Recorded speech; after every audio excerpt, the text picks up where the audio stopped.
What's up guys? In this tutorial, I will show you how to fix the problem when the keyboard on your laptop stops working. This should be quite an easy tutorial. For more information, click on the first link in the description below. If you suspect this problem to be software related, then make sure to update your keyboard driver and verify your keyboard settings before trying to fix hardware related problems.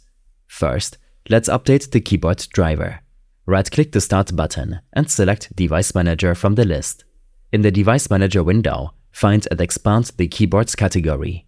Right-click your keyboard listed under this category and choose Update Driver. From the two options that appear, select Search automatically for updated driver software.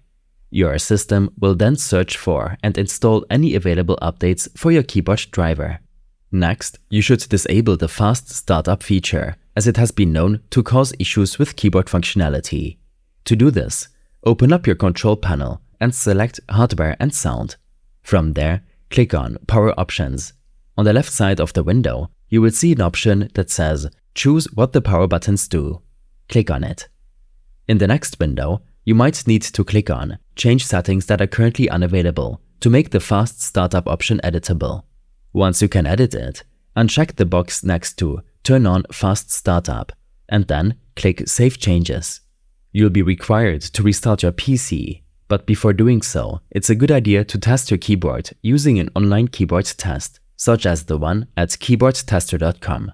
This free tool will help you identify which keys are not working, if any.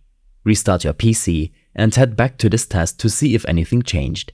Additional troubleshooting steps and tips will be available in my extensive guide linked in the description below.